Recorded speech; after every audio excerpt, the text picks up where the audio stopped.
시청자 여러분 안녕하십니까. Don't worry, be happy. 황주영입니다. 황금 주식의 명쾌한 타이밍, 여러분들 많이 걱정하는 지금의 순간이 아닌가라는 생각이 들어서 제가 오늘 또 핵심 기법을 가지고 왔습니다. 자, 전체적인 시장을 딱 보면서 제가 Don't worry라는 단어를 가장 먼저 쓰게 됐는데 염려가 좀 많이 되실 것 같습니다. 사실 우리나라의 국지적 문제, 남북 관계에 대한 문제 우려감과 그 다음에 전체적인 미국 증시에 대한 우려감이 다소 있는 듯해 보입니다. 그러다 보니까 개인 투자분들께서는 시장의 부담감과 함께 이거 위험한 거 아니야? 이런 생각이 좀 다소 들을 것 같습니다. 이럴 때 저는 기준을 좀 잡아드리고 싶습니다. 지금은요, 시장, 가치, valuation 이런 단어가 통용되는 부분은 조금은 약합니다. 안 되진 않진 않겠죠. 근데 지금 가장 시장에서 핵심 키워드를 딱 뽑으라고 그러면 리쿼드, 유동성입니다. 자, 시장에서 유동성이라는 것은 자금의 힘으로 시장이 움직이는 장세를 말하고요. 굉장히 매력적이다라는 표현을 좀 쓰고 싶습니다. 사실 지금 공매도가 안 되는 시장입니다. 공매도가 안 된다는 것은 하락을 통해서 수익을 벌 수 있는 구조가 없다라는 겁니다. 그렇기 때문에 지금은 상승을 해야지만 수익을 보는 굉장히 특이한 장세의 구조가 형성이 되었습니다. 자, 그러면 월이를 걱정해야 될 시간, 그 돈월이가 아니라 월이가 걱정해야 될 시간은 언제냐? 지금은 아닙니다. 11월, 12월 아니고요. 오히려 1월, 2월까지도 긍정적일 수 있습니다. 이제 걱정해야 될 것은 2월 중순부터가 아닐까라는 생각이 저는 조심스럽게 듭니다. 왜냐하면 지금 장세에서는 공매도가 없습니다. 내년도 3월까지 공매도가 없기 때문에 누구나 다 알 겁니다. 아직은 편안하게 매매할 수 있겠구나. 그리고 또 하나가 그 주주 요건, 최대 주주 요건이 10억에서 3억으로 줄어들게 됩니다. 근데 그 유예 기간은 3월 말까지 주기 때문에 그 3월 말 기준으로 평가했을 때도 마찬가지로 3월 리스크가 옵니다. 그래서 지금 당장 라인나우 주식을 궁금해야 될 자리는 2월 달이다. 2월 중순이다. 이렇게 말씀을 드리고 싶습니다. 그러면 지금은요. 위기입니까? 기회입니까? 위기가 아니라 기회입니다. 자, 우리가 생각의 전환이, 즉 생각의 변화, 우리가 change라고 그러죠. CHANG. change에 하나만 바꾸면, G를 C로 바꾸면 뭐라고 바뀐다고 그랬죠? chance가 된다고 그랬죠. 지금은 변화, 그리고 기회, 이 순간에서 아직은 기회 순간이라고 봅니다. 사실 개인 투자자분들께서 이제 걱정하셔야 될 부분들이 오히려 코로나 때문에 발생한 겁니다. 주시장은. 코로나 치료제가 나오면 안타깝게도 저는 주시장은, 혹은 코로나 백신이 나오면 주시장은 하방세로 바뀔 거로 봅니다. 투자처가 다양해집니다. 리커드 장세, 시장의 유동성 장세에서 우리가 부동산에 투자하기도 애매하고, 그렇다고 어떤 사업을 할 수도 없는 순간이 된다면 결국은 다시 또 주시장으로 자금이 모일 텐데, 그런 부분들이 결국은 어떠한 관점으로 다시 분배가 되느냐? 치료제가 나오고 백신이 나오면 다시 오프라인 활동이 확대되면서 자금의 분배가 다시 나올 수 있습니다. 그게 6월 달 정도 예측이 나오고 있죠. 그렇기 때문에 데이터 분석, 기간 분석을 봤을 때 3월 달, 2월 달 중순이 리스크고, 그 전까지는 돈월이 BFP다. 떨어지면 위기다, 기회다, 기회로 보셔도 된다. 항상 저는 가장 큰 고민을 하고 고심을 하는 것은 전체적인 흐름입니다. 자, 그렇게 표현을 하죠. 거대의 파도가 옵니다. 그 거대의 파도가 오는데 그 거대의 파도를 작은 파도가 이겨낼 수는 없습니다. 그 대세 파도는 시황일 겁니다. 근데 그 대세 파도의 시황이 아직은 좋은 방향으로 움직이고 있습니다.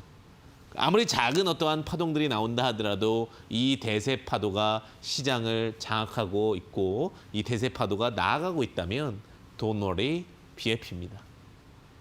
자, 제 기준 드렸습니다. 날짜에 대한 시간 포인트도 드렸습니다. 걱정하실 타이밍이 아니다. 기회로 보셔라 라는 이야기를 드렸다 보시면 되실 것 같습니다. 사실 선물 쪽 포지션도 그렇고 옵션 쪽 포지션도 크게 문제는 없습니다. 그리고 오히려 코로나에 대한 우려감은 더욱더 강화되고 있는데 독감이 문제가 될 수도 있습니다. 근데 참 신기한 게 이게 우픈 일일 수 있겠는데 손소독제를 워낙 많이 쓰잖아요. 손소독제를 많이 쓰다 보니까 감기율은 굉장히 많이 떨어졌다라고 그러더라고요. 어쨌든간 근데 독감의 그 현상과 증상이 결국은 지금 현재 코로나19와의 증상과도 흡사하기 때문에 그 부분에 대한 우려감은 공존한다, 있다 이렇게 보시면 될 것 같습니다. 그러면 이럴 때일수록 우리는 기준을 잡고서 이제 어떻게 보면은 아직은 그 큰 파도가 반대쪽이 아닌 상승 쪽의 부분을 바라보고 있다면 어떻게 투자를 잘할 것인가에 대한 포인트를 보셔야 될 것 같습니다. 자, 그 포인트 여러분들과 함께 하도록 하겠습니다. 그 포인트 가겠습니다. 자, 실전 일목균형표라는 내용으로 여러분들과 함께 하도록 하겠는데 일목이라는 단어로 굉장히 좀 주요 포인트를 잡겠습니다. 한눈에라는 단어고요. 균형이라는 것은 크게 가격론, 시간론, 형보론 등으로 나눌 수가 있습니다. 가격론은 주가의 관점에서 봤을 때 가격적인 부분을 얘기를 하고요. 그다음에 형보론의 관점으로 봤을 때는 달이 차오르면 해가 뜨고 달이 차오르면 해가 지고 달이 떠오르면 해가 진다. 제가 말을 조금 정정해야겠네요. 그죠? 해와 달은 반대죠. 해가 뜨면 달이 지고 달이 뜨면 해가 진다. 이 표현이 좀 더 맞을 수 있겠네요. 그렇게 보시면 될 것 같고요. 자, 그래서 어쨌든간 저번 시간에도 실전 일목균형표를 통해서 우리가 학습을 했는데 오늘은 그중에 2탄입니다. 실전 일목균형표를 다 공부하려고 하면은 걸리는 시간은 제가 봤을 때는 한 10시간 정도 되지 않을까라는 생각이 들고요. 자, 근데 오늘 그중에서도 제가 요약해서 핵심 포인트만 딱딱 집어서 함께 드리겠다. 이렇게 보시면 될 것 같습니다. 자, 이 부분을 했기 때문에 조금은 빨리 이제 지나가 보도록 하겠습니다. 자, 일목균형표에서 시간론의 중심론에 대한 이야기를 좀 말씀을 드렸습니다.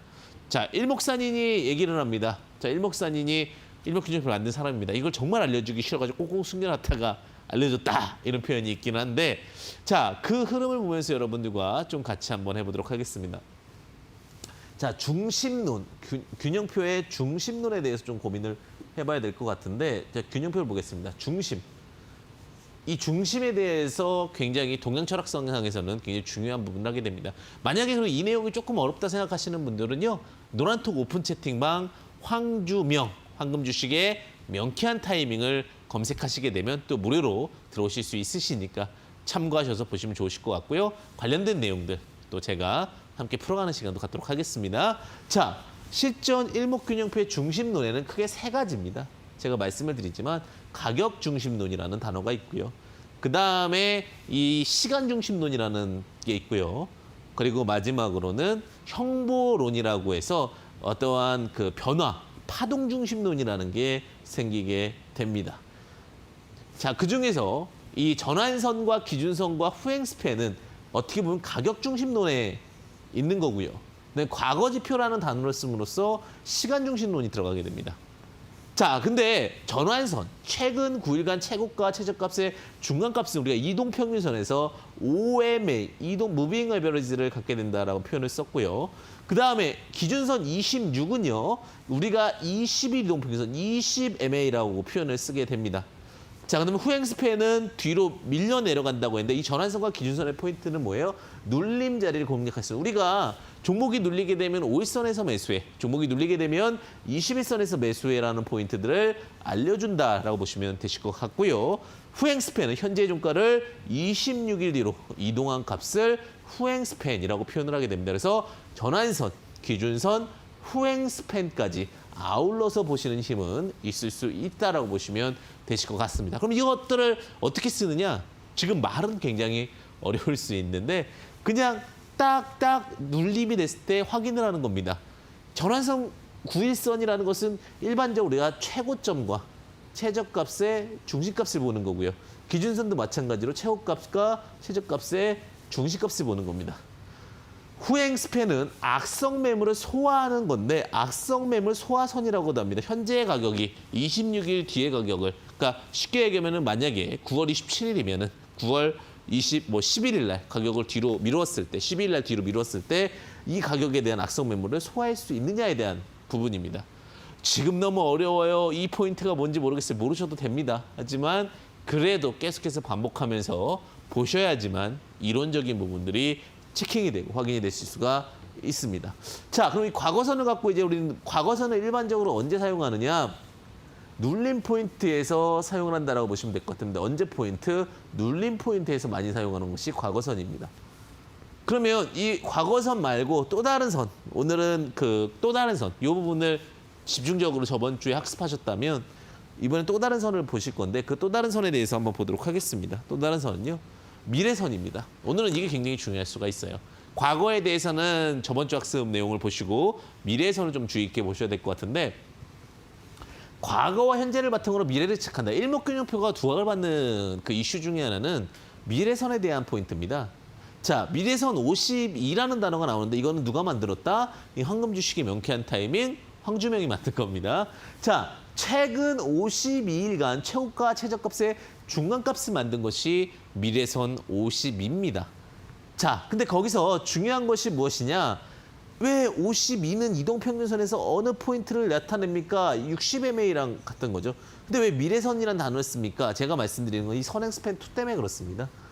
자, 선행스팬 1은요. 기준선과 전환선의 중간값을 26일 앞으로 이동한 선이다. 스팬, 한 뼘이라는 단어입니다. 선행, 앞으로 한 뼘 밀었다라는 겁니다. 그래서 선행스팬 1이라는 단어가 쓰게 되고요.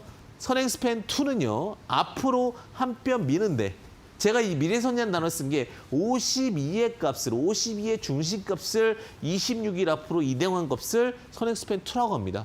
근데 미래선이라는 단어가 쓰면 그냥 52일의 중간값이라는 단어로 변화가 되기 때문에 제가 미래선이라는 단어를 맞춰서 흐름을 만들었다고 보시면 될 것 같습니다. 그래서 선행스팬 2는 선행스팬 1과 다르게 선행스팬 2는 조금 더 52이기 때문에 약간 중기 느낌, 60일 이동평균선의 중기 느낌을 주고요. 그 다음에 선행스팬 1은 단기 혹은 스윙 느낌을 주게 됩니다. 그래서 1이 2와 관계를 만들어낸 게 뭐냐? 구름대입니다. 구름대. 와, 제가 이거를 연구하면서 느꼈던 게 참 어려워요. 근데 한 번 정도는 꼭 짚고 넘어가야 될 보조지표입니다. 자, 이거에 대해서 지금은 제가 이렇게 구분했지만 이건 어디 적혀 있는 게 아니라 제가 나와 있는 일목산인의 그 저서를 보고 한국형 관련된 부분 그리고 미국에서 쓰이는 일목균형표의 기본적인 루틴을 보고서 만든 그 이론입니다. 자, 근데 구름대라고 봤을 때 구름대라는 것은 선행스팬 1과 선행스팬 2의 간격을 구름대는 선행스팬 1이 이렇게 나오고요. 선행스팬 2가 나오는데 자, 1과 2 사이에 자, 여기는 1이 더 이게 1이라는 선으로 봤을 때 여기 1이 더 위에 있으면 이걸 양운이라고 부릅니다. 양운이라는 것은 결국은 골든크로스의 관점이고 자, 1과 2가 있을 때 여기 2가 위에 있는 것을 우리는 음운이라 부릅니다. 데드크로스의 관점이라고 보시면 되실 것 같습니다. 그래서 양운과 음운에 대한 관점까지도 이 포인트에서 보시면 되실 것 같습니다. 자, 이 흐름 체크하면서요. 우리가 이제 전체적인 그림까지도 좀 보시는 전략 가져보도록 하겠습니다. 아, 지금 내용적인 측면 갑자기 머리가 아픕니다. 흐름이 참 어렵습니다. 이렇게 얘기하실 수 있는데 여기서 이제 매매법으로 가면 굉장히 단순해져요. 저는요. 항상 그런 얘기를 드려요. 예전에 이론에 대해서는 제가 설명을 드리는 게 이해가 되면 확장이 돼요. 이해가 안 되면 확장이 안 됩니다. 그러다 보니까 저는 이해에 대한 부분을 굉장히 많이 강조하는 편입니다. 그래서 제가 만약에 이 시간에 못다한 부분들이 분명히 있을 수 있어요. 그런 부분들은요. 또 제가 매주 일요일 저녁 8시부터 9시까지 또 이데일리 매매에서 지금 급등하는 종목은 무엇인가라는 내용으로 또 방송을 합니다. 강의를 실시간으로 하게 되는데 잘 모르시겠다고 생각하시는 분들은요. 노란톡 오픈 채팅방 황주명, 황금주식의 명쾌한 타이밍 검색하셔서 들어오시게 되면은 제가 노하우와 또 여러 가지 다양한 이슈, 플랜, 이야기들을 여러분들과 함께하는 시간을 갖도록 하겠습니다. 자, 근데 실전 일목균형표 2에 대한 부분을 볼게요. 과거와 현재를 바탕으로 이제 미래를 예측한다라는 부분인데 자, 이 부분까지 가고 나서 우리가 매매법을 같이 가보도록 해보겠습니다. 자, 매매법은 이제 다 쓰이게 돼요. 전환선, 기준선, 구름대를 모두 돌파하고 눌림을 이용하는데 구름대를 돌파한다. 이게 미래에 대한 개념이죠. 그죠? 미래에 대한 구름대를 돌파하면 악성 매물이 소화가 싹 됩니다. 악성 매물이 소화가 되고 나서 전환선에서 매수하고 이 단기이동 평균과 같다라고 말씀을 드렸습니다. 그죠? 그리고 기준선에서 매수를 하고 그 다음에 단기 7%에서 스윙 20에서 50% 수익을 기대하게 됩니다. 돌파 후 단기 매매 눌림은 스윙 매매로 활용한다는 포인트까지도 좀 체크하시면서 접근하신 전략이 유효하다. 간단한 겁니다. 즉 모든 악성 매물을 소화하고 나서 그 다음에 눌림 자리를 공략한다면 주시장에서는 성공적인 투자법이 되실 수 있다. 이게 기본 로직을 통해 가지고 여러분들과 함께한다라고 보시면 되실 것 같습니다. 자, 이런 로직을 갖고 한번 종목을 보도록 하겠습니다. 자, 이제 웹젠이라는 건데 제가 오늘 게임주에 대한 이야기도 좀 설명을 드릴게요. 일단 웹젠이라는 종목을 봤을 때 제가 이제 게임 관련주로서 뮤라는 게임 개발사라고 보시면 될 것 같은데, 자, 그 게임 개발사 전에 제가 이제 종목 포인트를 어떻게 잡았는지 좀 봅시다. 자, 보시게 되면 여기는 구름대가 굉장히 얇습니다. 자, 구름이 양운과 우문의 구름대가 얇으면서 기준선 이런 부분도 있습니다. 이 보라색은 호행 스팬이고요. 자, 기준선, 전환선, 기준선. 자, 체크를 해볼까요? 자, 기준선이 여기 있고요. 전환선, 그다음에 구름대까지 다 여기 있습니다. 악성 매물을 소화합니다. 소화하고 뚫고 나서 전환선에서 눌립니다.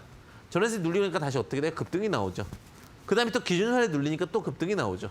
자, 이런 식으로 어떻게 됩니까? 구름대를 돌파하고 나서 어떠한 강력한 모멘텀이 있는 종목들을 눌림 자리를 공략한다면 우리는 주시장에서 굉장히 압도적인 오버웰밍한 수익을 낼 수가 있다라는 겁니다. 중요한 것은 자, 이렇게 구름대를 돌파하고 나서 우리가 매매 포인트를 본다라고 하면 자, 지금 쭉쭉 올라가면서 기준선 맞으면서 올라오죠. 그리고 항상 이런 포인트들 항상 이게 오버슈팅이 나올 수는 있겠지만 종목이 좋다라고 생각하면 추격 매수하지 마시고 언젠가 기준선 내려왔을 때 이런 데서 매수해서 트레이딩할 수 있는 부분들까지도 나타난다.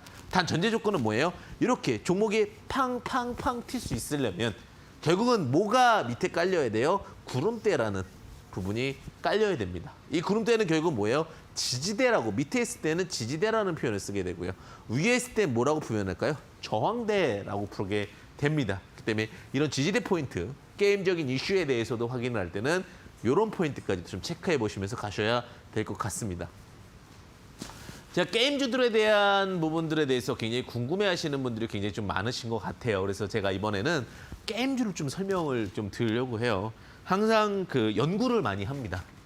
제가 그런 얘기 드렸죠. 방향이 아니다 하면 저는 과감하게 아니라고 봐요.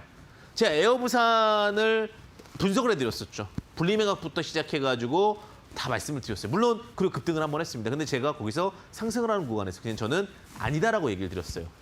왜 아니다라고 말씀을 드렸냐면 차트나 수급상으로 보니까 아닌 거예요. 물론 제가 아니다라고 말씀드리고 또 올라갔어요. 올라갔지만 결국은 어떻게 질질질질 내려오잖아요. 왜? 투자의 힘, 차트의 힘을 보고 말씀드리는 거예요. 저는 항상 주식이라는 것은 정확하게 진단할 수 있어야 됩니다. 가끔 저를 싫어하실 수도 있죠. 왜냐하면 좋은 거 나쁜 거와 저는 정확하게 얘기를 드립니다.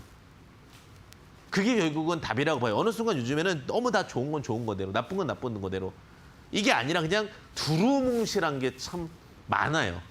성격이 아니라서 그럴지 모르겠지만 저는 딱딱 떨어지는 거 좋아해요. 아니면은 아니다. 맞으면 맞다. 이게 이건 주식 투자의 원포인트가 아닐까라는 말씀을 드려요. 그래서 흐름에 대한 부분들, 포인트에 대한 부분들도 이해를 같이 하시죠. 주식은 자신 있게 하는 겁니다. 주식은 원칙을 지키는 겁니다.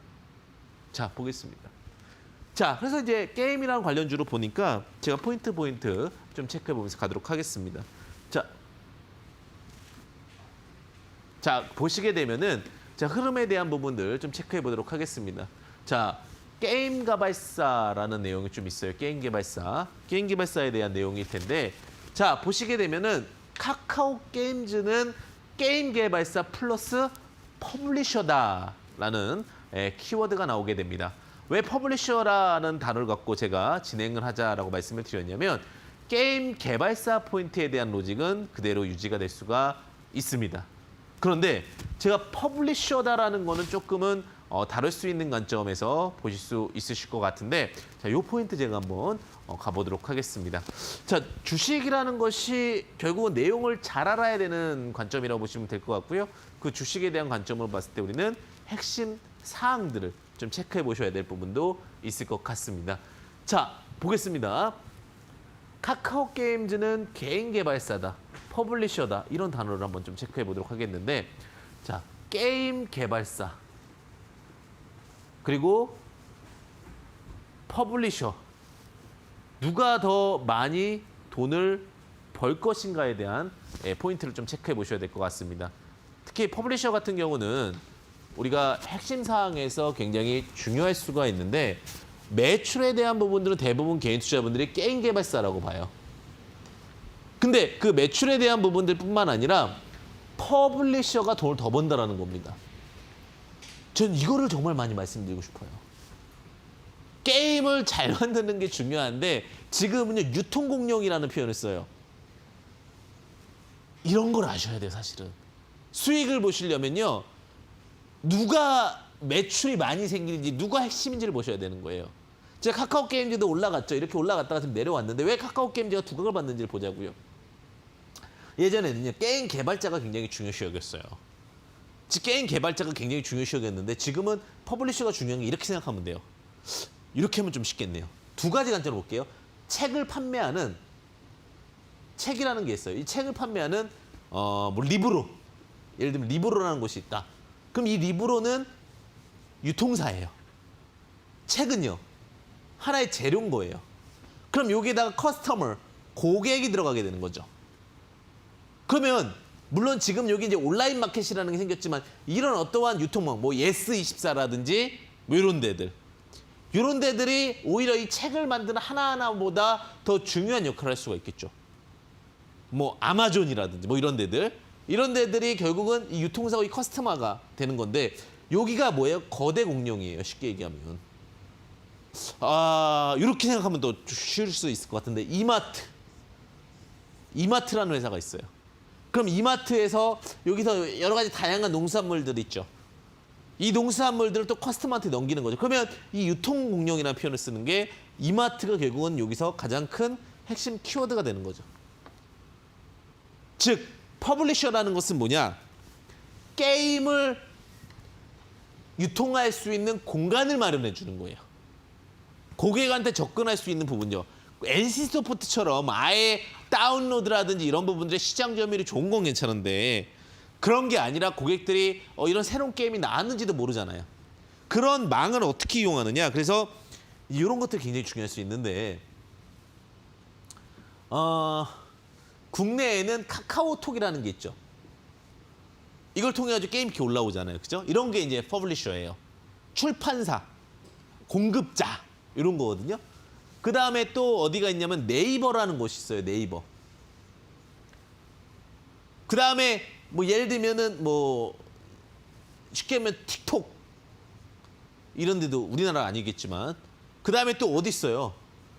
페이스북 이런 데가 다 게임을 공급할 수 있는 고객들이 DB를 많이 갖고 있고 이 DB를 갖고 활용할 수 있는 이 게임에 전혀 관심이 없었는데 유튜브 이런 것도 될 수 있겠죠. 관심이 없었는데 이 퍼블리셔를 통해서 넘어가는 거예요. 그래서 저는 게임 개발사 중요하죠. 근데 뭐 중국의 뭐 텐센트 이런데 유통사가 더 중요한 겁니다. 퍼블리셔가 더 중요한 거예요. 그래서 카카오 게임즈 같은 경우도 게임이야 기본적으로 나오지만 유통사로서 두각을 받는 거예요. 대한민국에서 게임 유통사 퍼블리셔가 되게 되면 굉장한 겁니다. 관련된 종목도 좀 찾아보셔야 될 것 같은데 이 게임 퍼블리셔로서의 두각과 힘 이런 부분을 체크하셔야 돼요. 저는 그런 게 참 중요하다고 생각해요. 결국은 같은 종목을 보더라도 어디가 실제로 좋아지느냐가 중요한 거예요.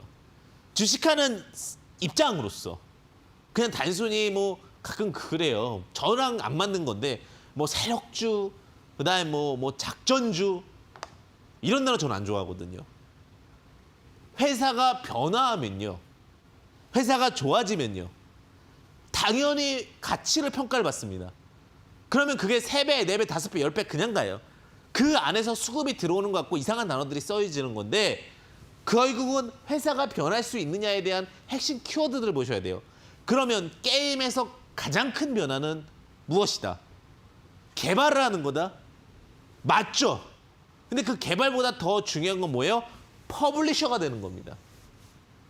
그래서 카카오 게임즈가 부각받고 다시 횡보하면서 기회 보는 거예요.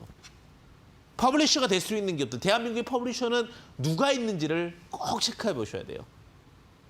자, 여기까지 제가 좀 말씀을 드렸어요. 주식을 하면서요, 참 다양한 부분들을 많이 생각하고 찾게 됩니다. 예전에는 제가 그냥 잠시 일하러 가볼까요? 약을 임상에 대해서 너무나 어려운 거예요. 저한테는 과정들이. 저는 진짜로 그래서 그걸 배웠습니다. 임상 과정이라든지 이런 부분들을 직접 다 배웠고 이제 게임을 제가 좋아하질 않아요. 근데 게임도 결국은 뭐 해야 돼요? 정확하게 알아야 되잖아요.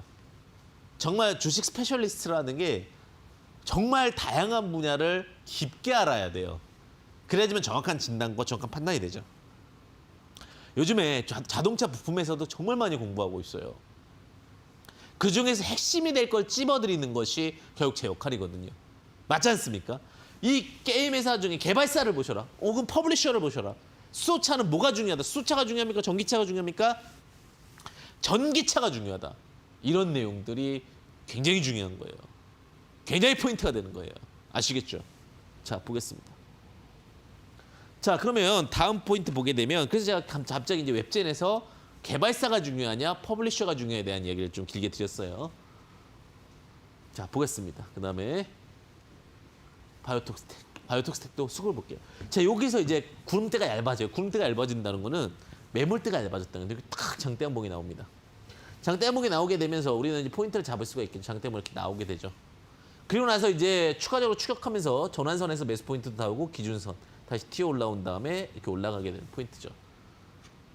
자, 마찬가지죠. 이 종목을 들어갈 때 매물대를 돌파하고 나서 전환선과 기준선 눌림, 특히 내용을 봐야 되겠죠. 그럼 이 내용이 구름대를 돌파하고 나서 연속성으로 갈 수 있었느냐에 대한 부분이 필요하겠죠. 자, 비임상 전문 기업이죠. 비임상은요, 화학과 그다음에 뭘로 이루어져요? 동물로 이루어지죠. 사람의 쓰이기 전에 전례 테스트를 하는 것. 바이오톡스텍은 화학이 좀 특화돼 있고 동물 쪽 특화돼 있는 건 노터스라는 기업이 좀 특화되어 있죠.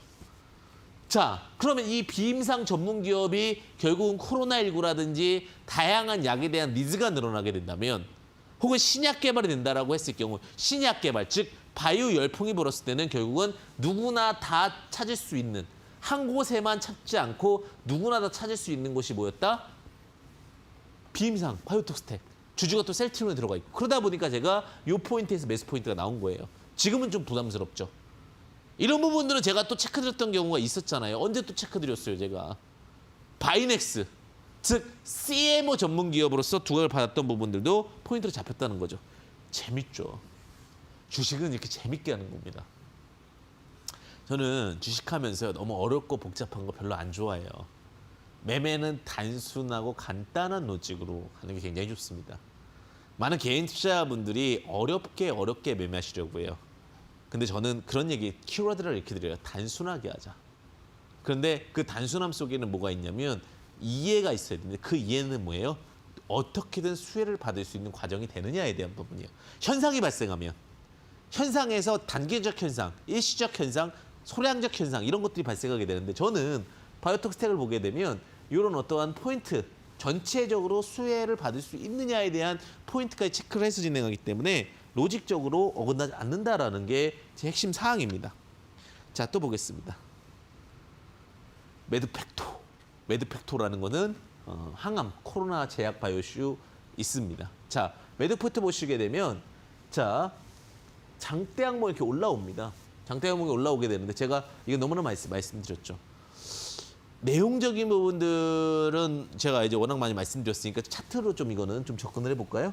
차트를 보시게 되면 구름대가 얇아져. 그러니까 이렇게 하면 매물대가 이거 밑에 있으면 뭐예요? 지지대가 두꺼우니까 올라가는 거고요. 지지대가 두꺼우니까 올라가는 거고. 어쨌든 자, 올라가면서 쑥 올라오다가 자, 여기서 매드팩토 무상증자 이후에 한번 이렇게 눌려주죠. 구름대에서. 기가 막힌 턴어라운드죠. 기가 막힌 턴어라운드 이후에 다시 올라가죠. 자, 이러한 포인트와 이러한 로직들을 잡는 것이 뭐예요? 일목균형표라는 거예요. 자, 매물대를 돌파하고 나서 우리가 전환선에서 살 수가 있고요. 1차적으로는. 그다음에 이걸 정리해 볼까요? 전환선. 그다음에 닿는 선이 어디예요? 사실은. 정배열로 가게 되면 닿는 게 기준선입니다. 그다음에 닿는 선이 어디예요? 구름대입니다. 구름대. 그래서 양구름대가 더 좋죠. 그래서 주식을 원래는 단타 좋아하시는 분들은 전환선을 많이 봐요. 전환선 분들이 딱 맞고 올라가는 거. 그다음에 스윙 좋아하시는 분들이 기준선을 봅니다. 그 다음에 내가 이제 큰 종목 좋아하시는 분들은 그림대 봐요. 내가 삼성전자를 어디서 사야 될지, 내 SK하이닉스를 어디서 사야 될지. 왜? 전체적인 방향성, 플로우를 보여주는 것은 구름대라는 거죠. 그래서 그 구름대에 대한 로직을 보시면서 이런 포인트들을 우리는 잡아갈 수 있다. 체크해 볼 수 있다. 이렇게 생각해 볼 수가 있는 겁니다. 자, 그래서 매드팩토라는 부분이 여기서 움직여서 전환선에서 눌림자리에서 단타를 하다가 스윙으로 잡아갔고, 자, 이런 데서 한번 또 무상승자 이후에 눌려주죠. 눌려주는데 어디서 눌려요? 구름대에서 눌리죠. 구름대에서 눌리고 다시 추세 따라가면서 올라가는 거죠. 지금 다소 부담스럽죠? 여기 뭐 잡게 된다면 기준선인데 그건 이제 고민하셔야겠죠. 이런 식으로 가는 거예요. 아하! 주식이라는 것은 원칙을 잡고 가는 거구나. 이렇게 보실 수가 있겠죠. 다음 한번 보겠습니다. 자, 후성. 제가 후성을 얘기 드리니까 사실 이게 이제 여름 수혜주로 갔어야 돼요. 근데 얼토당토하게 하긴 했어요. 왜냐면 제가 다시 정정하면 여름 수혜주자. 왜 그러냐? 에어컨 냉매가스 시장 점유율 1위입니다. 에어컨 냉매가스 시장 점유율 1위. 근데 이 에어컨 냉매가스 시장 점유율 1위인데 여기에 더 나아가서 뭐가 필요하냐? 온난화 관련된 종목도 있지만 전기차 관련된 종목이기도 해요. 전기차로 간 건데, 자, 추세가 이렇게 타고 올라갔어요. 그죠? 저 추세가 타고 올라갔는데 쿠성 같은 경우는 이제 보시는 거예요. 이 종목이 어느 종목이냐? 이런 종목이 어느 종목이냐? 코스피 200입니다. 코스피 200이면은 삼성전자랑 같이 200개의 종목이 같이 하는 종목을 후성 코스피 200 종목입니다. 근데 이 코스피 200 종목으로서 주가가 올라가는데, 자, 주가가 올라갑니다. 이렇게 올라갔어요. 근데 여기서 이제 굉장히 많이 힘들게 하다가 어떻게 해요? 이렇게 턴어라운드가 됐죠. 이렇게. 또 어떻게 돼? 구름대에서 또 이렇게 올라오죠. 아하, 이 종목은 큰 종목이니까 구름대에서 만나는구나. 그리고 나서 이제 주가가 올라옵니다. 12,700원까지. 그러고 나서 나중에 또 매매한다면. 근데 이 종목은 지금 조금 그렇지만 큰 종목이기 때문에 기준선에서 매매할 수도 있지만 나중에 다시 한다면 구름대에서 이렇게 매매할 수도 있겠죠. 이런 포인트들을 잡을 수 있어야 됩니다. 사실 공부가 굉장히 많이 필요한 케이스도 있는데, 코스피 200 뭐 이런 것들은 제가 사실은 제가 저소한 교재에도 많이 적혀 있는데, 노란톡 오픈 채팅방 황주명 황금주식의 명쾌한 타이밍 검색해서 들어오시게 되면 제가 추첨을 통해서도 무료로 또 교재도 드리고 있어요. 제가 방송 시간에는 뭐 짧은 시간에 다 말씀드릴 수는 없으니까 그런 부분들, 자, 이런 코스피 200에 대한 사항들, 왜 거래소냐, 왜 코스닥이냐, 이런 것도 참 궁금하잖아요. 제가 그거에 대해서도 재밌게 풀어서 놨습니다. 보시면 될 것 같고요. 다음 한번 보겠습니다. 다음 한번 보시게 되면 우진비엔지, 저 동물용 의약품이에요. 제가 이걸 딱 말씀드렸을 때 에이 설마 가겠어요? 처음 들어보는데 이런 단어가 굉장히 많았어요. 제가 소개해드렸을 때. 근데 갔어요. 그러면 why? 왜 갔느냐? 이게 중요한 거죠. 그럼 차트적 관점에서 먼저 보겠습니다. 자, 지금은 내용적 관점도 굉장히 중요할 수 있죠. 뭐 자회사가 뭐 OSP가 있고, 뭐 그다음에 자회사가 뭐 턴어라운드가 되고 이런 내용도 있겠지만 어느 포인트로 접근했느냐가 굉장히 중요할 수가 있습니다. 자, 턴어라운드 하면 수급이 붙습니다. 수급이 붙으면서 이런 데서 이제 횡보를 하죠. 근데 구름대가 긴 우문이 추세를 바꿔서 양운으로 이렇게 추세가 바꿔놨잖아요. 그죠? 양으로 추세가 바뀌니까 이런 구름대에서 눌림이 나오면서 주가가 어떻게 돼요? 부양을 하는 그림이 나오죠. 주가 부양을 하고 나서 눌림이 나오죠. 그럼 다시 또 어떻게 됩니까? 턴어라운드가 되겠죠. 근데 지금 이제 이게 조금 여기가 지금 이 구름대를 벗어나게 된다면 다시 또 내려올 수도 있으니까 여기서는 광망관점이긴 합니다. 왜 이 우진비엔진은 왜 후성과 다른 패턴으로 보느냐? 코스피 200 종목이 아닙니다. 자, 이런 종목은 단기적인 트레이딩과 흐름에 대해서 조금 더 포인트를 잡으셔야 될 텐데, 물론 이 구름대가 지지대로서 지금 형성이 되고 있고, 그래서 3,250원의 자리에서 찾고 다시 지지대로서의 모습을 좀 보여주고는 있습니다. 그럼 이 자리에서 이제 어떻게 갈 것인가에 대한 고민을 하고 있죠. 근데 여기 얇은 구름대가 하나 더 있기 때문에 포인트적으로 좀 보셔야 되겠죠. 흘러내리더라도 다 어디서 올라와요? 기준선에서 올라오고 또 기준선에서 올라오고. 근데 점점 추세가 좀 떨어지면서 여기서 이제 좀 고생하는 모습을 좀 보여주고 있죠. 다만 제가 말씀드리고 싶은 건 뭐냐면, 이렇게 구름을 벗어나고 나면 추세를 잡고 나서는 방향이 올라간다. 요거 이제 못 기다리시는 분들이 계시는데, 우리가 한 달 돈 벌자고, 한 달 수익 보자고 하시는 분들도 계시고요. 어떤 분들은 수익을 보시고 싶으신 분들도 계시잖아요. 근데 이 일목균형표에는 가장 기본적인 건 뭐예요? 추세 매매가 더 맞을 수도 있습니다. 추세 로직이 더 맞을 수도 있고 추세 원칙이 더 맞을 수도 있어요. 그래서 이런 부분들을 좀 참고하셔서 보시면서 접근하시는 전략도 유의할 수 있다. 이렇게 좀 말씀드리고 싶습니다. 자, 또 다음 한번 보도록 하겠습니다. 자, 이제 접근적인 부분들 보는데 자동차 관련된 부분들도 마찬가지죠. 이런 종목들, 동전주의 종목들도 비슷해요. 동전주의 종목들도 결국은 중요한 건 뭐냐면 이렇게 구름대를 뚫으니까 어떻게 돼요? 구름대 밑에서는 매매하는 게 아니에요. 구름대 뚫으니까 속도가 올라가죠. 또 구름대 밑으로 내려가요. 그럼 이렇게 지켜보고 있다가 또 구름대 뚫으면서 이런 자리에서 혹은 이런 자리에서 이렇게 보는 겁니다. 자, 구름대라는 단어를 보게 되면 결국은 악성 매물이다 이렇게 표현을 하게 됩니다. 근데 이 악성 매물을 소화시킬 수 있는 능력이 있는 종목들 위주로 보셔서 접근하시는 거죠. 그냥 무작정 악성 매물이 있는 뭐 이렇게 일목균형 구름대 밑에 있는 종목보다는 위에 있는 종목이 어떠한 포지션을 가질 수 있다? 스피드적인 포지션을 가질 수 있다는 겁니다. 제가 이 구름대 밑에 있는 종목들 이런 자리에서는 시간이 걸리냐면 뚫고 나서 가더라도 갭이 뜨죠. 툭툭툭 떨어지다가 다시 구름대. 그래서 어떤 분들은요. 구름대 밑에 있는 종목들은 아예 손절 칩니다. 왜? 다시 구름대 위로 올라왔을 때만 매매를 유효타로 보거든요.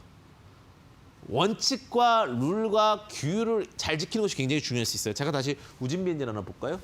우진비엔지도 마찬가지로 여기서부터 여기까지 굉장히 지루하고 힘듭니다. 악성 구름대가 이만큼 있잖아요. 그죠? 자, 물론 여기 내용에서 아프리카 지혈병이라는 내용, 백신과 관련해서 베트남 쪽에서 개발에 대한 내용들이 분명히 있긴 했습니다. 했습니다만이에요. 그죠? 했습니다만 결국은 턴어라운드에서 종목이 빨라지는 것은 그리고 의문대보다는 하나 더 응용을 말씀드리면 양운, 즉 선행 스팬 1이 선행 스팬 2보다 위에 있을 때 상승 포인트를 갖게 된다는 거죠. 아하! 주가는 부양하는 방식이 상승하는 방식이 이런 로직이 되는구나라고 보시면 되실 것 같아요. 그래서 아하 놓치지 말고 우리가 체크해 보시면서 접근하신 전략도 유효할 것 같습니다. 전체적인 시장에 대해서 말씀드렸고 기법에 대해서 말씀드렸고 이제 시장에 대해서 말씀드리는데 기법은 간단하죠. 그럼 기법을 잠시만요. 기법을 체크해 보도록 하겠는데 결국 기법은 똑같습니다. 자, 일목균형표 악성 매물을 다 돌파시켜라. 매물대를 돌파시키고 기준선, 전환선을 다 돌파시켜라. 그래서 작은 종목은 전환선과 기준선 눌림 매매를 활용하시고 코스피 200 같이 큰 종목은 구름대로 활용하시라는 전략으로 접근을 했다라는 부분을 체크해 보시면은 굉장히 좀 유효한 매매법이 되지 않을까 이렇게 생각을 합니다. 자, 그럼 여기까지 이제 기본적인 로직을 했고요. 그다음에 우리가 유가에 대해서 좀 보셔야 될 것 같아요. 유가를 다시 한번 보도록 하겠는데 지금 유가 보시게 되면은 39.88달러입니다. 그럼 제가 유가 로직을 기준으로 봤을 때 우리가 매매를 트레이딩 하는데 자, 추세 라인을 쭉 그려볼게요. 추세 라인이 이렇게 잡혀가고요. 그 다음에 하방 라인 이렇게 잡혀갑니다. 근데 다시 턴어라운드가 나오면서 이 박스권을 돌파하려고 하는 모습이 좀 나오죠. 시장이 정말 위기라면요. 유가가 이 모양이 안 나와요. 유가 흐름 자체가 턴어라운드 하면서 어떤 모양이 나와야 되냐면 사실은 툭툭툭 떨어지고 툭툭 이런 모양이 나와야 되거든요. 근데 지금 다시 꼬리를 잡았다라는 거는 아직 전 세계적인 시장에서에 대해서 위기에 대한 부분들을 인지하고 있는 부분들이 크진 않다라는 겁니다. 제가 유가를 계속 강조드리죠. 유가는 크게 세 가지 유가가 있어요. 크루드 오일이 있고요. 브렌트유가 있고요. 두바이유가 있습니다. 근데 크루드 오일을 갖고 여러분들에게 전체적인 시장을 말씀드리는 것은 크루드 오일이 전 세계 지표 중에서 가장 민첩하고 세밀합니다. 왜? 런던 거래소에 상장되어 있기 때문에 거기서 진행되는 부분들이 전체적인 그림을 나타내요. 사실 유가도 전체적인 시장의 반영상으로 봤을 때는 36달러, 가격 조정 안 돼서 35달러까지도 떨어져야지 맞다고 보는데 주시장과 어느 정도 동조화 현상이 있다 보니까 유가 같은 경우도 마찬가지로 지켜주는 모습을 보입니다. 제가 단순히 그냥 도너리 BFP라는 게 아니라 이런 어떤 전체적인 그림 선상에서 여러분들과 함께 체크해드린다라고 보시면 될 것 같아요. 저는 이런 로직들을 가지고 포인트를 좀 짚어드린다라고 보시면 될 것 같아요. 자, 유가에 대한 이야기들은 굉장히 이슈들이 많으니까 그 점에 하나 더 말씀드리고 싶은 게 사실 가장 중요한 게 빅스가 아닐까 이런 생각이 들어요. 제가 이제 아침에 요즘에 조금 늦게 일어나요. 예전에 한 4시에 일어났는데 요즘엔 조금 그래도 건강적인 부분들도 5시 정도에 일어납니다. 그럼 5시에 일어나면은 제일 먼저 이제 보는 게 빅스 지수예요. 유가랑. 근데 이 빅스 지수를 보면서 위험성 지수거든요. 변동성 지수라고 우리가 표현을 하게 돼요. 주가가 변동성이라는 것은 결국은 위기를 나타낸다라고 보시면 될 것 같아요. 특히 우리가 변동성, 빅스지수가 크게 올라가는 그 사례들을 보게 되면 뭐 리먼 브러스 사태라든지 이런 어떠한 대공황 이런 자리에서는 당연히 우리가 빅스지수는 높아질 수밖에 없겠죠. 위험성 지수라는 겁니다. 그런데 제가 앞단에 이제 말씀드렸다시피 사실 빅스지수가 극단으로 올라간 것은 코로나 이슈 때문입니다. 코로나 이슈 때문에 우리가 이제 코로나가 계속해서 번지게 되고 확산되면서 빅스지수가 극대화되고 치솟았죠. 근데 빅스지수가 치솟아 올라오고 있는 상황에서 지금도 만약에 코로나 확산이라면 이제 저한테 가장 많이 질문을 주시는 게 그거예요. 코로나가 이렇게 확산되고 있는 상황이라면 빅스지수는 떨어지는 것이 아니라 올라야 되는 것이 맞지 않느냐. 지금 뭐 쉽게 확진자 수가 줄어드는 상황은 아니잖아요. 그리고 오히려 경제 지표라든지 여러 가지 펀더멘탈 지표들이 좋지 않은데도 불구하고 왜 빅스지수는 떨어지느냐. 이거에 대한 질문이 제일 많았어요, 사실. 제가. 근데 그러한 포인트들을 제가 조금은 짚어서 말씀을 드린다라고 했을 경우에 자, 이 빅스지수라는 것도 마찬가지예요. 저도 그 고민을 정말 많이 했어요. 그러면 크루드오일도 그렇고 빅스지수도 그렇고 사실은 더 떨어지는 게 맞는 건데 근데 전체적인 시스템상에서 선행이 갑니다. 주식이라는 것이. 지금 거래소뿐만 아니라 가상화폐, 전 가상화폐에 대해서는 좋게 보지는 않는데 가상화폐도 올라가고 있어요. 이건 뭐예요? 철저하게 유동성입니다. 철저하게. 즉 빅스지수도 결국은 유동성 장세인 거예요. 보시면 코로나 이슈 이후에 빅스지수는 급등을 했습니다. 유례없는 급등을 하고 나서 자 지금 4월, 5월 되면서 횡보를 합니다. 횡보를 하다가 8월 달 되면서 이제 다양한 얘기들이 있었죠.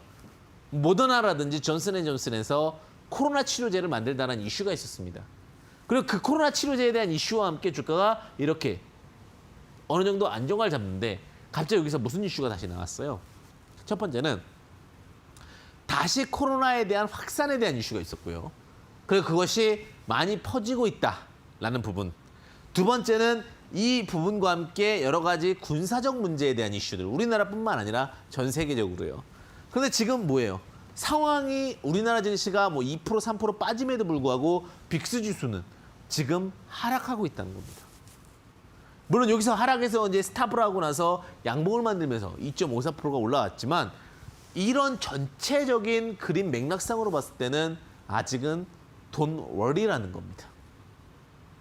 제가 과거에 많은 주식적인 이야기들을 하면서 근거 자료를 토대로 주식을 보시라고 얘기했어요. 가끔 이제 뭐 문의를 주시거나 이러면 굉장히 불안해하세요, 주식에 대해서. 그 마음은 이해갑니다. 왜? 모르는 미지의 세계는 늘 불안한 겁니다. 그런데 제가 여태까지 경험해봤던 이런 근거 데이터, 베이스 값을 가지고 여러분들과 함께하고 있는 거죠. 저는 그래요. 주식은요, 이런 거 몰라도 돼요. 주식은 크레버란 사람이 돈을 버는 게 아니라 감각적인 센시티브한 사람이 돈을 번다라고 그러는데 그건 운입니다, 센시티브는. 주식적 감각은요, 정확하고 뚜렷한 경계와 구분을 두지 않으면 절대 돈을 못 벌어요. 제가 실전 투자에 대해 나왔을 때 이슈를 좀 이야기 드리면서 여러분들의 마음을 조금은 차분하게 만들어 드리고 싶은데 제가 처음에 투자대회에 나갔을 때요. 입상도 못했어요. 처음에 투자대회에 나갔을 때 저는 정말 자만하고 나갔어요. 근데 그 투자대회에 나가서 제가 입상도 못한 이유가 그거였어요. 1등을 항상 신경 썼어요. 1등, 2등 그 6시가 지나면은 등수가 다 나와요. 그러니까 처음에는 제가 8등으로 시작을 했어요. 근데 점점 툭툭툭 밀려나가는 거. 왜? 그 사람이 실시간으로 하는 걸 매매를 보다 보니까 이게 심리가 흔들리는 거예요. 그래가지고 제가 이제는 다음 투자대회에 나갔을 때 기준을 잡고 나갔죠. 보지 말자. 원칙만 갖고 매매하자. 바운더를 갖고 매매해서 내가 할 수 있는 범위 내에서 최선을 다하자. 제가 이데일리 TV에서도 투자대회에 나가서 1등을 했었죠. 근데 이데일리 TV 그때도 그 트레이딩 룸인가 방송을 나갔을 때도 똑같은 원칙이었어요. 그냥 나 중심으로만 내 기준으로만 매매하자. 그때 어떻게 돼요? 처음에 어떤 사람은 확 수익 나다가 시간이 지나니까요. 꾸준하게 올라오는 사람이 그냥 1등이 되더라고요. 제가 2회 우승했죠, 2번. 그게 뭐예요? 결국은 차분하게 주식을 하는 거예요. 그 차분하게 주식하는 것은 원칙을 지키는 겁니다. 그 원칙을 지키는 것은 뭐냐면 이러한 데이터베이스를 갖고 하는 겁니다. 그 주먹구구식 매매법 혹은 느낌 매매법은 이제는 안 통한다, 시장 자체가. 너무나 다양한 시스템과 제도가 많이 만들어졌어요. 예전에는 객장에 가서 종이를 써내면 먼저 객장 낸 사람들이 돈을 벌고 막 그런 시대도 있었어요. 그리고 그 다음에 상한가 15%가 있을 때는 상한가 15%만 잘 맞춰도 돈을 벌 수 있는 시대가 있었어요. 근데 30%가 내고 다양한 제도가 나오면서 이러한 로직이 됐을 때는 이제는 완전히 변했다라는 겁니다. 그래서 제가 자꾸 이렇게 복잡한 교육과 어려운 부분들도 말씀을 드리는 게 기본에 충실하신 분이 돈을 버는 시대예요. 주식으로는. 내 경험, 물론 중요하죠. 근데 그 원칙적인 룰을 지킬 수 있는 사람들은 불안에 떨지 않지만 원칙적인 룰을 지키지 않으면 늘 불안할 거예요. 지금 같은 시장에도 손실 보는 분들 너무나도 많으세요. 제가 보니까. 그건 뭐예요? 원칙이 흔들리거나 하루 이틀 마이너스 날 수 있죠. 근데 전체적인 그림에서 마이너스가 나면 돼요? 안 돼요? 안 됩니다. 이게 굉장히 중요한 핵심 포인트다. 오늘 교육 부분들, 강의 부분들 좀 정리해서 말씀드리면 사실 오늘은 이제 일목균형표 2탄을 했습니다. 일목균형표 2탄을 했고 1탄에 대한 부분과 2탄에 대한 부분은 완전히 좀 달랐습니다. 2탄은요. 제가 가장 핵심적인 건 무엇이냐. 모든 구름대를 뚫어야 된다. 모든 차트를 뚫어야 된다. 악성 매물을 소화해야 된다라는 게 1차입니다. 주식은 위에 매물이 없어야지만 압도적인 수익을 벌 수 있습니다. 오케이? 1단계. 2단계는요. 그 다음에 이 종목의 습성을 파악하는 겁니다. 단기 종목인지, 수익 종목인지, 중기 종목인지를 보는 겁니다. 자, 단기 흐름을 봤을 때는 전환선과 기준선을 기준으로 보고 거기에 종목이 가벼움을 택하는 겁니다. 정리를 잘 하셔야 되죠. 지금은 딱 정리하시는 시간입니다. 그죠? 그 다음에는 우리가 코스피 200이라든지 후성, 삼성전자, NC소프트 이렇게 보시게 되면은 이 전체적인 흐름은 다르지 않을 수 있습니다. 매매를 하면서 원칙을 하면서 우리는 주식시장은 다양한 변화가 있을 수 있지만 그 다음에 매매 수익은 어떻게 됩니까?